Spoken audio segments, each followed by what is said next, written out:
ತರುವಿನ ನೆರಳು ಕೊಡುವಂತ ಸುಖವು ಕೊಡುವನು ಕೃಪೆಯ ದಿನವು. ಸ್ಥಿರ ಇರುವ ಮನ ಎನಗಿರಲಿ, ಶರಣಾಗತಿ ಎಂದು ಬರಲಿ. ಭಗವಂತನ ಪ್ರಿಯ ಮಗನಿವನ ಸಾರಿ ಬದುಕು ಇರಲಿ.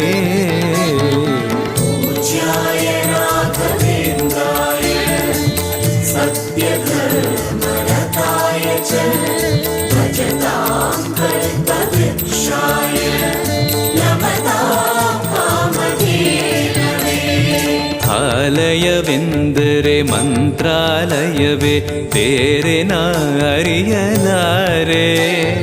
ರಾಜನು ಎಂದರೆ ಶ್ರೀ ಗುರು ರಾಜನೇ ಮತ್ತು ನಾ ತಿಳಿಯಲಾರೆ. ಆಲಯವೆಂದರೆ ಮಂತ್ರಾಲಯವೇ, ಬೇರೆ ನಾ ಅರಿಯಲಾರೆ. ರಾಜನು ಎಂದರೆ ಶ್ರೀ ಗುರು ರಾಜನೇ ಮತ್ತು ನಾ ತಿಳಿಯಲಾರೆ. ಸಾಗರವ ಭವ ಸಾಗರವ ದಾಟುವ ವೈರಾಗ್ಯ